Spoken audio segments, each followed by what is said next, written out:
Hi, Assalamualaikum. Today, I'm going to show you how to balance a redox equation. Unlike normal chemical equation, one just have to make sure that all the elements are balanced in both sides. Redox chemical equation, however, requires you not only to balance the elements, but also to balance the charges as well. Before we can start to balance the redox equation, let me explain to you the concept of it. Since balancing redox equation is more complicated than balancing normal equation, therefore, a lot of work is needed.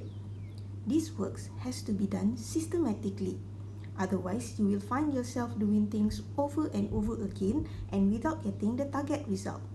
I prefer to use an analogy of building a house to represent the steps that we need to do in balancing the equation.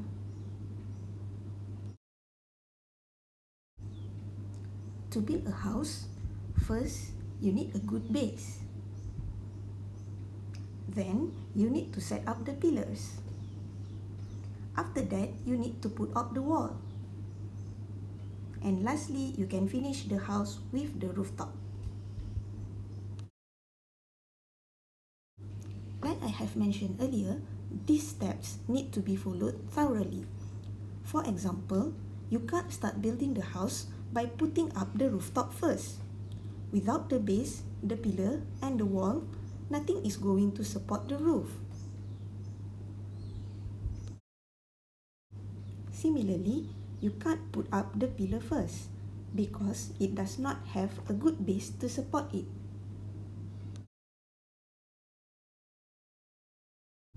Now that you got the idea, let's get started. We are going to try to balance this equation in acidic medium, step by step. Step 1. Separate the equation into two half equations. This step represents making the base for our house. To separate the equation, we need to match the similar species. For this example, MnO4- is paired with Mn2+, while I- is paired with I2.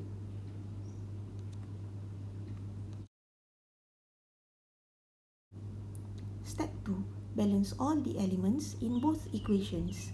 This step is equivalent to setting up the pillar of our house. We have to balance elements other than hydrogen and oxygen first. This is because to balance hydrogen and oxygen, the steps are different from other elements. Take a look at the first equation. Here, we don't need to do anything to mangan because the amount of mangan in both sides is already equal. Second equation, let's put 2 as the coefficient to the left-hand side so that the iodine will be balanced with its right-hand side. Now let's balance the oxygen in the first equation. To do that, we need to add H2O at the side with lack of oxygen. As you can see, there are 4 oxygen on the left-hand side, but there is none on the right. So, we are going to put 4 H2O on the right-hand side. This way, the number of oxygen is now balanced. However, after the addition of H2O, we now find that there are 8 hydrogen on the right-hand side. To fix that, we are going to add H+ on the left, and we need 8 H+ to balance the amount on the right. By adding 8 H+ on the left, now all the hydrogen is balanced. Now all the elements in the first equation are already balanced. Notice that the elements in the second equation is also already balanced. Therefore, there's no need for us to do anything to the second equation.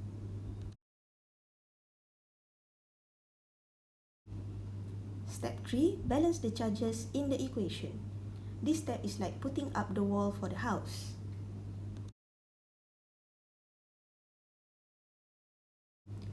To balance the charges, we need to calculate the total charge for each side of the equations. Starting with the first equation, 8H+ carries the charge of positive 8, MnO4- is negative 1, Altogether, the left-hand side have the total charge of positive 7. Now for the right side, Mn2 plus have the charge of positive 2, while H2O's charge is 0. This is because H2O is a neutral compound. This total up to positive 2 charge for right-hand side. As you can see, the charge on both sides is not equal. To solve this, we must add electron at the side where total charge is more positive. We must remember that each electron carries the charge of negative 1. Since the left side is more positive, we are going to put electron there. And since total charge of both sides is differ by 5, therefore we are putting 5 electron there. For equation number 2, 2i minus carries the charge of negative 2, while i2 is neutral element, therefore carries no charge. Since the right side is more positive and the difference between the two sides are negative 2, we are going to put 2 electrons next to i2. Now our balance equations should look like this. As you can see, the number of electrons for both equations is not equal. Redox reaction is a spontaneous reaction that occurs simultaneously. Therefore, the electron transferred should be tally. To solve this, we need to multiply each equation by a factor that can make the number of electrons equal. Hence, the first equation should be multiplied by 2, while the second equation by 5.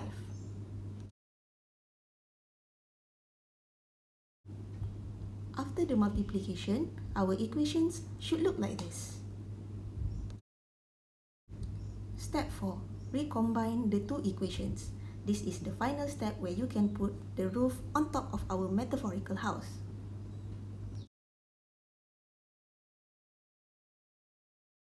Before you can combine, you have to make sure there are no redundant species exist on both sides of the equations. Any species that appears repetitively on both sides should be cancelled accordingly. After we have cancelled electron on both sides, now we can combine the two equations.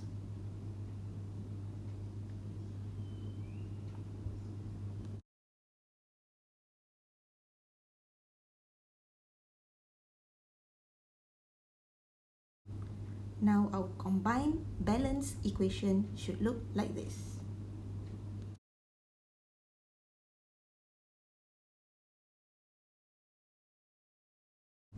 Should the question ask us to balance the equation in basic condition, what we should do is to balance it using the same method of balancing in acidic, but with an additional final touch. Coming back to our analogy, it's like building exactly the same house, but this time after we have finished, we got to decorate the landscape. Step 5. Add OH minus to both sides of the equation to neutralize the H plus. This is equivalent to adding a plant to our house landscape. We bring back our equation that is already balanced in acidic condition. Now notice that we have 16H plus on the left hand side. To neutralize this H plus, we have to put an equal amount of OH minus. So we have to add 16 OH minus to the equation. Remember that previously our equation is already balanced, so any alteration that we made must be made to both sides to make sure it stays balanced. Therefore, both sides should be added with 16 OH minus. As you can see, on the left hand side, there are 16 OH minus and 16 H plus. Together, they both combine to become 16 H2O.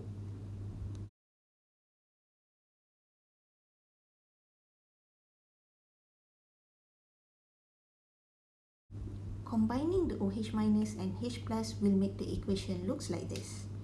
This, however, makes H2O as redundant species, as it appears on both sides of the equation.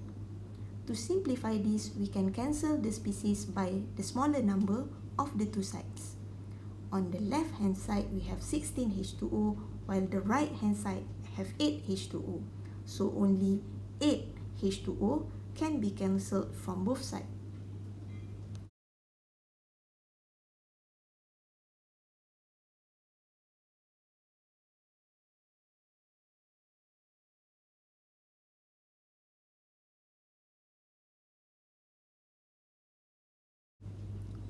after simplifying the H2O, this is how our balance equation in basic condition should looks like.